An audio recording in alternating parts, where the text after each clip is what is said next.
जीवन में यह याद रखना, जीवन में यह याद रखना, नारी कभी हारती नहीं, उसे हराया जाता है। नारी कभी हारती नहीं, उसे हराया जाता है। लोग क्या कहेंगे यह कहकर बचपन से ही उसे डराया जाता है। आज हम जब स्कूल कॉलेज में जाते हैं तो गुड मॉर्निंग सर और गुड मॉर्निंग मैम कहते हैं, लेकिन मैं उस महान शख्सियत की बात करने जा रही हूँ। अगर वो हमारे बीच में नहीं होती, अगर उनका जन्म इस देश के अंदर नहीं हुआ होता, तो आज सिर्फ हम केवल गुड मॉर्निंग सर ही कह रहे होते। हाँ, मैं बात कर रही हूँ उस महान शख्सियत की, उस महान नायिका की, माता सावित्रीबाई फुले जी की।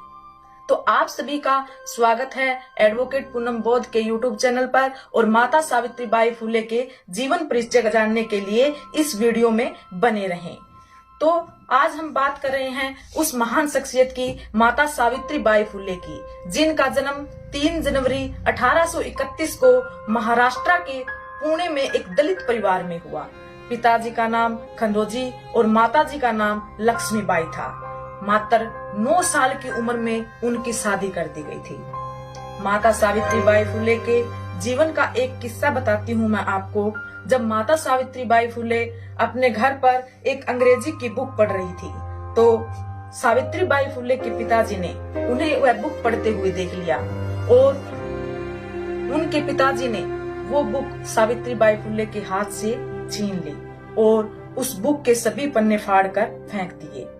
और माता सावित्रीबाई फुले को बहुत ही सख्त तरीके से समझाया गया कि हम जिस समाज में जन्मे हैं, जिस जाति में जन्मे हैं, उन्हें शिक्षा का अधिकार नहीं है, उनमें पढ़ने लिखने का अधिकार नहीं है, और खासकर महिलाओं को तो बिल्कुल भी नहीं है। लेकिन माता सावित्रीबाई फुले के मन में शिक्षा को लेकर जो आग थी वो जल चुकी थी।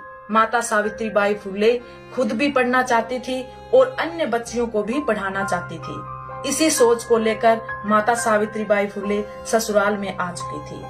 माता सावित्रीबाई फुले, जिनके पति ज्योतिबा राव फुले, जिन्हें महात्मा की उपाधि से नवाजा गया, और ज्योतिबा फुले राव को जब माता सावित्रीबाई फुले के बारे में ये पता चला कि माता सावित्रीबाई फुले पढ़ना चाहती है, लिखना चाहती है और जीवन में कुछ कार्य करना चाहती है, तो उन्होंने माता सावित्रीबाई फुले का पूरा सहयोग दिया।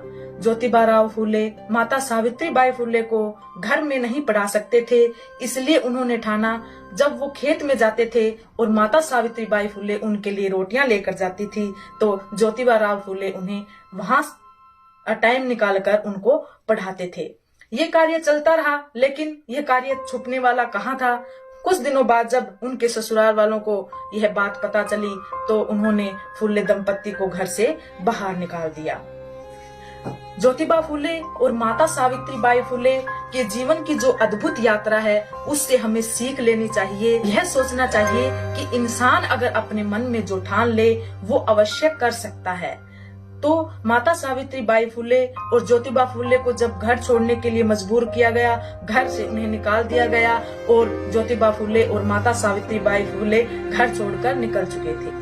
माता सावित्रीबाई फुले और ज्योतिबा फुले ने घर तो छोड़ दिया था, लेकिन छोड़े नहीं थे तो समाज कल्याण के जो उनके विचार थे वो उन्होंने बिल्कुल भी नहीं छोड़े। ज्योतिबा फुले जी के मित्र थे उस्मान शेख, उन्होंने उनके घर में शरण ली। उस्मान शेख की एक बहन थी फातिमा शेख, जो सावित्रीबाई फुले की अच्छी मित्र बन गई। बात ही बातों में फातिमा शेख ने सावित्रीबाई फुले को बताया कि मैं भी पढ़ना चाहती हूँ, मैं भी लिखना चाहती हूँ और जीवन में कुछ कार्य करना चाहती हूँ।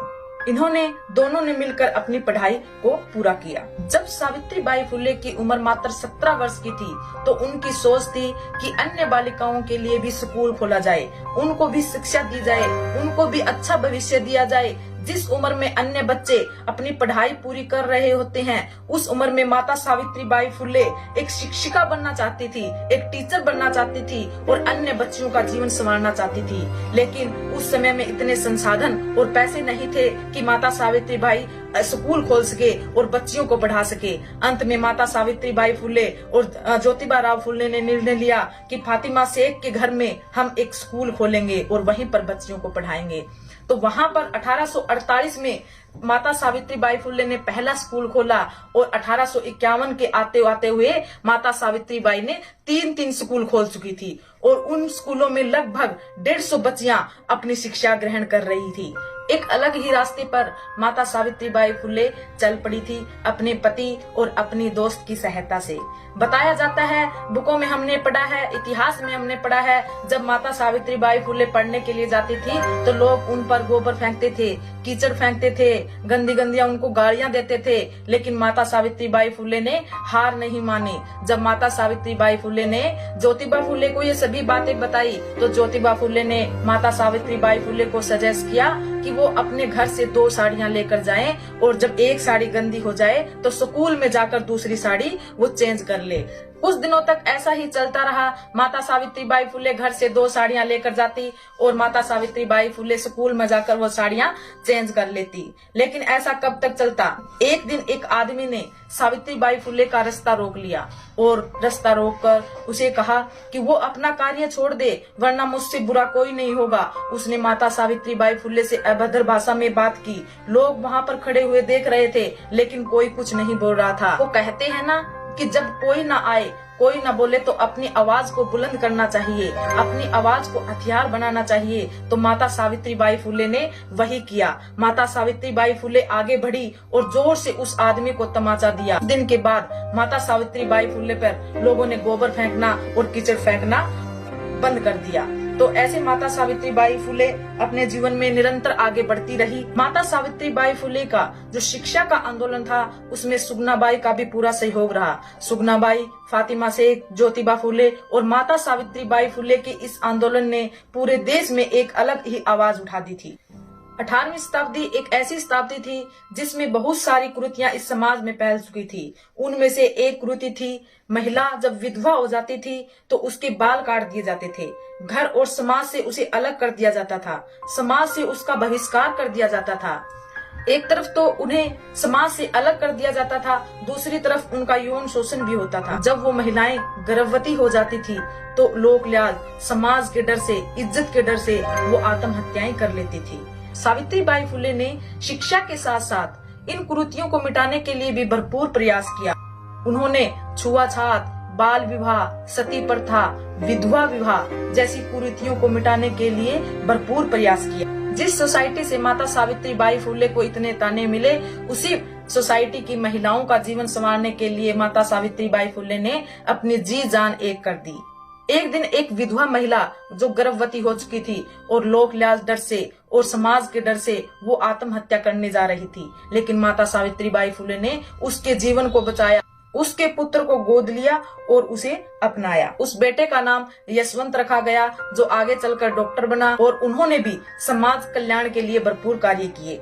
सावित्रीबाई फुले समाज में से इन कुरीतियों को दूर करना चाहती थी, इसीलिए माता सावित्रीबाई फुले ने अपने घर में एक कुआं बनाया और उस कुएं में सभी समाज के लोग पानी भर सकते थे। ये वो समय था जब समाज 4 वर्गों में बटा हुआ था और दलित समाज की छाया अगर किसी पर पड़ जाती तो उसे घृणा की दृष्टि से देखा जाता। दंपति ने इसी सोच के साथ अपने घर में कुआं खुदवाया और उस कुएं में से सभी वर्ग के लोग पानी भर सकते थे। समाज के अंदर जो दरारें आ गई थी, जो खाई पड़ गई थी, फुले दंपति ने, माता सावित्रीबाई फुले और ज्योतिबा फुले ने उन दरारों को कम करने का काम किया और समाज कल्याण में वे कार्य करते रहे।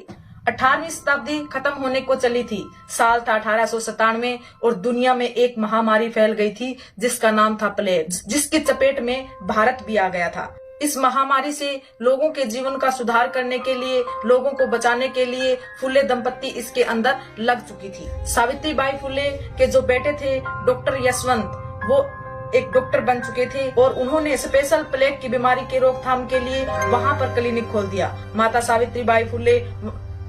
सावित्रीबाई फुले रोगियों को लेकर आती और क्लिनिक में वहाँ पर छोड़ देती। आगे का कार्य डॉक्टर यशवंत संभालते थे। वो कहते हैं ना, जिस लक्ष्य में आप लगे हुए हैं और जिस लक्ष्य के लिए आप अपना सब कुछ न्यौछावर कर देते हैं, कभी कभी वह लक्ष्य ही, वही काम, वही जुनून हमारी जान भी ले लेता है। और यही हमारी माता सावित्रीबाई फुले के साथ हुआ।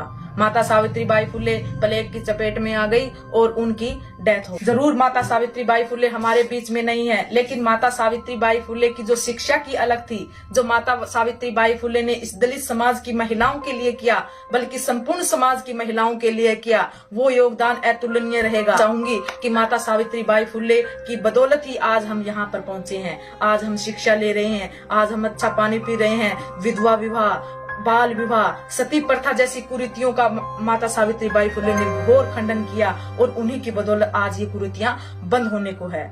आज है 3 जनवरी, माता सावित्रीबाई फुले की जन्म दिवस है आज। तो हम माता सावित्रीबाई फुले को श्रद्धा सुमन अर्पित करते हैं और माता सावित्रीबाई फुले सदैव हमारे दिलों के बीच जिंदा रहेगी। अगर आप सभी को हमारी वीडियो पसंद आई हो, माता सावित्रीबाई फुले के बारे में कुछ जानकारियां आपको अच्छी लगी हो, तो हमारे वीडियो को लाइक करें और चैनल को सब्सक्राइब करें और वीडियो को शेयर करें, ताकि माता सावित्रीबाई फुले के बारे में अन्य लोग भी जान सकें। धन्यवाद।